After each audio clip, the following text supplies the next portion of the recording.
On Thursday, April 2nd, several gunmen representing al-Shabaab, a militant Islamist jihadi group based in Somalia with al-Qaeda ties, raided Garissa University College in Garissa, Kenya. By the time the raid ended, 147 people, mostly students, were dead, and another 104 people were wounded, some of them critically.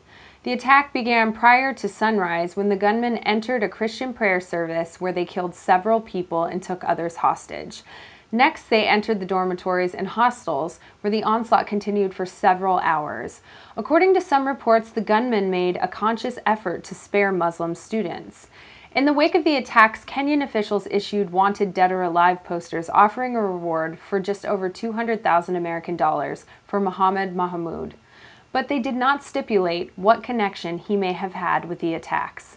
Al-Shabaab has released a statement claiming that the university attack was retribution for troops which Kenya has sent into Somalia to aid the U.S. and African forces in their fight against the terror organization.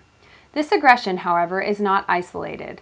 Al-Shabaab has attacked Christians in Kenya on several occasions, including a raid in December at a quarry where 36 non-Muslims were killed. Al-Shabaab has threatened that there will be more attacks in the near future. This recent Good Friday holiday, shoppers at the Whole Foods market in Ottawa, Ontario, were interrupted in their purchases by a police raid.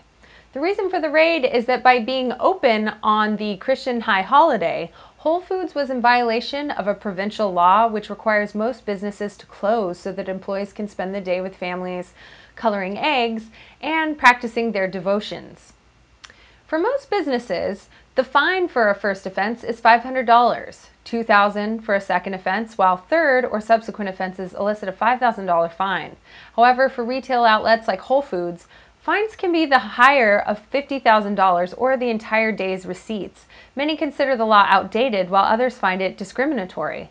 As local residents Catherine Sibun told Ottawa Citizen, "I don't agree with the law at all. It's a bit religiously exclusive. Nobody has access because of a Christian holiday. I find that problematic. In addition to the issues mentioned, another problem with the law is that it represents revenue loss.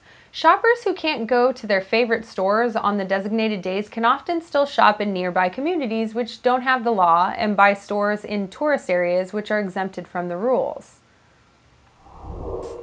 Buffalo, New York's Lafayette Avenue Presbyterian Church pastor Reverend Drew Ludwig thinks that passing out cupcakes to patrons of the city's gay bars might be a way to diffuse tensions caused by the controversy in Indiana regarding whether businesses have a right to refuse to serve customers who don't share their principles about how to live their lives.